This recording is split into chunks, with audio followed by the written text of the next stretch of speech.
ওঙ্কার রূপ দেখিলাম, প্রাণকর্ম করিতে করিতে শরীর খুব হালকা হওয়ায় চোখের সামনে যে সাদা পর্দা তাহা বুঝিলাম। এই সাদা পর্দাটা কি জানো? মায়া। যুক্ত ক্রিয়াযোগ, সুষুম্না, অন্তর্মুখী প্রাণায়াম, সম্ভাবী মহামুদ্রা, কপালভাতি শিখতে চাইছেন? অর্থাৎ মায়া, মায়াকে বুঝিলাম। পুনরায় ওই মায়া চলিয়া গেল। তুমি একটা জিনিস খেয়াল করে দেখো, ম্যাক্সিমাম ফিমেল নাম তুমি পাইছো? এটা এটা কি কখনো হিসাব করে দেখছো? বরুণ বাবু হিসাব করছে, ম্যাক্সিমাম ফিমেল। তুমি কি করবা? না সাধনা। সাধনা কি? ফিমেল। এই সন্ধ্যা হয়েছে রে, সন্ধ্যা বাতি দিতে লাগবে, সন্ধ্যা, ফিমেল। এটা কোনো মিনিং নাই, তবু তুমি দেখো জিনিসটা, এর থেকে একটা মিনিং তুমি বার করতেই পারো। গায়ত্রী জপ করছিস? গায়ত্রী কি? ফিমেল। আমাকেও গায়ত্রী না, গায়ত্রী মন্ত্র, ফিমেল, তাই না? কি বলো? কি বিজয়দা বুঝতে পারছেন? গায়ত্রী গায়ত্রী তো ফিমেল, সন্ধ্যা ফিমেল, তাই না? এটা তুমি ম্যাক্সিমাম দেখো ফিমেল পাবা। কেন ফিমেল পাবা? এটা আমার ভাষা, এটা কিন্তু এমনি কিছু না, তোমাদের আলোচনার ক্ষেত্রে বলতেছি। প্রকৃতি তো, প্রকৃতি থেকে ফিমেল, এটাও ফিমেল। পুরুষ দেহ তুমি বলবা, কিন্তু এটা ফিমেল। এই ফিমেল থেকেই মেলকে খুঁজতে হবে। এটা আমার, এটা আমারই কথা। অন্য কেউ মিলিয়ে দেখো, যদি ভালো লাগে তো নিও, নচেত ফেলে দিও। এটা শাস্ত্রের কোনো কথা না। কারণ প্রকৃতি থেকেই পুরুষের কাছে, পুরুষকে পেতে হবে, পুরুষকে জানতে হবে। পুরুষকে, প্রাণ, প্রাণই তো পুরুষ। পুরুষের ডেফিনেশন কি? যার মৃত্যু নাই, যে নিত্য শাশ্বত, তা সেই তো পুরুষ। তুমি উপনিষদ বেদে পেয়ে যাবে, উপনিষদে পাবে যে একমাত্র কৃষ্ণই পুরুষ। মানে কি? যদি তোমার কৃষ্ণ হইতো, তাহলে কি তুমি মিলাইতে পারতা? হ্যাঁ, পারতা তুমি?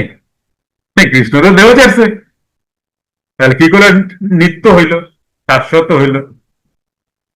ওই কৃষ্ণের কথাই তো বলা হয়নি। দেখো, কোন ভগবান তার সৃষ্টিকে কখনো তিনি লঙ্ঘন করবেন না। লঙ্ঘন করি আমরা, বুঝতে ভুল করি। আমার ভগবান, উনি ভগবান, উনি এটা, এটা কি ধরনের কথা? উনি, ওনার ওনার সিস্টেম, জন্ম এবং মৃত্যু, উনি এসেছেন, দেহ ছেড়েছেন, একই না? ওনার লজ্জা নাই, তোমার লজ্জা করে। কৃষ্ণ অমর, কই অমর দেখো? এই কৃষ্ণর কথাই বলে, অমর কোন কৃষ্ণ? প্রাণ কৃষ্ণ অমর, তাই না? এবার মিলছে দেখো, বোকারাও বুঝবে, বুদ্ধিমানরাও বুঝবে। তাই সেদিনকে গীতা ক্লাসে একটা কথা বলছিলাম, হ্যাঁ এটা মিস করছিলাম, একটা দামি কথা কিন্তু। কৃষ্ণ মানে ভগবান, যিনি কৃষ্ণ, তারপরে কৃষ্ণকে পূর্ণ ব্রহ্ম বলা হয়। অনেকেই, অনেক মনীষীরা বলেছেন। কেন বলেছেন জানো? টোটাল সিস্টেম উনি, বোঝে নাই? টোটাল সিস্টেম উনি, স্বয়ং ব্রহ্ম উনি। লাহিড়ী বাবা, এবার বুঝতে পারবো আমি কি বলতে চেয়েছি। লাহিড়ী বাবা স্বয়ং ব্রহ্ম। আমি লাহিড়ী বাবা কোনোদিন হতে পারবো না, খুব ভালো করে বোঝার চেষ্টা করো। আমি ব্রহ্ম হতে পারবো, কিন্তু স্বয়ং ব্রহ্ম নয়। কথাটা একটু বুদ্ধি নিয়ে বুঝবা। যদি কোথাও অসুবিধা লিখে রাখো, আমি পরে অ্যান্সার করবো যদি তোমাদের কোথাও কনফ্লিক্ট লাগে বা বুঝতে পারছো না। এইবার ধরো কথার কথা, এখানে এখানে চান্স আছে সমুদ্র হয়ে যাওয়া। এবার আমি সাধনা করে সমুদ্র হয়ে গেলাম, এখানে একটু অন্তর আছে। অন্তরটা কি? সেটা হচ্ছে সমুদ্র আগে ছিল, সাধনার দ্বারা আমি সমুদ্র হলাম, কিন্তু আমি স্বয়ং সমুদ্র ছিলামই না। একটু বোঝার চেষ্টা করো, তর্ক করো না, মন মন। যদি কোথাও প্রশ্ন থাকে জিজ্ঞাসা করো, যেটা আমি ঠিক বুঝলাম না পরে জিজ্ঞাসা করো। সমুদ্র আগেই ছিল, আমি মানে এই সিস্টেম, এই যে 100% স্থিরত্ব আগেই ছিল।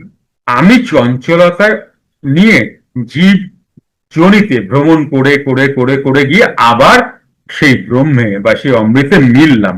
অমৃত অমৃতের জায়গায় আছে। আমার একটা ঘোড়া হলো। তাই আমি কখনো সিস্টেম নই। আমি সিস্টেমে প্রবেশ করে সিস্টেম হতে পারি। কথাটা কি বোঝা গেল বিজয়দা, আমি কি বলতে চেয়েছি? হ্যাঁ, হ্যাঁ। তাই কখনো আমি যোগীরাজ হতে পারবো না, কখনো আমি দাপরের শ্রীকৃষ্ণ হতে পারবো না। কারণ শ্রীকৃষ্ণ অনাদি, অনাদিরও আদি। তাই আমি স্বয়ং ব্রহ্ম নই, হতে পারবো না। স্বয়ং ব্রহ্ম এক্সিস্টই করছেন। আমি তো এখন একটি জীব। সেখানে কষ্ট করে সাধনা করে করে গুরু কৃপায় কেবলম করে করে আমি ব্রহ্মে মার্জ হতে পারলাম। এটা গীতা ক্লাসে ক্লিয়ার করেছিলাম সেদিনকে। আরো ডিটেলস আমার সাবজেক্টে এসেই পড়েছিল। না দীপালি, ছিল না সেদিনকে? হ্যাঁ, এই হচ্ছে বিষয়টা।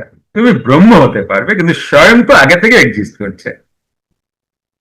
আর ওই সময় তোমার এটা থাকবে না, আমি তাহলে ছোট ব্রহ্ম, উনি তাহলে বড় ব্রহ্ম, এরকম কিচ্ছু না। এখানে কোনো ছোট বড় নাই। এখানে মনের কল্পনা, মনের ব্যালেন্স, ব্যবসায়িক চিন্তা ভাবনা, বিজনেসের চিন্তা ভাবনা। ওইখানে গেলে চিন্তা ভাবনা থাকে না। তুমি মানে আমরা যদি কেউ এরকম ভাবি, তাহলে ওই মন দিয়ে ভাবছি বলে তাই আয় ব্যয় হিসাব করছি, ওখানে আয় ব্যয় একই। যুক্ত ক্রিয়াযোগ, সুষুম্না অন্তর্মুখী প্রাণায়াম, সাম্ভাবী মহামুদ্রা, কপালভাতি শিখতে চাইছেন? প্রতি সপ্তাহে মঙ্গল, বুধ ও বৃহস্পতিবার রাত ৮টা থেকে ৯টা অবধি জুম অনলাইনে নিজের বাড়ি বসেই শিখতে পারবেন। যোগাযোগ জ্ঞানী গুরু কমিউনিটি। Phone number 9903680146।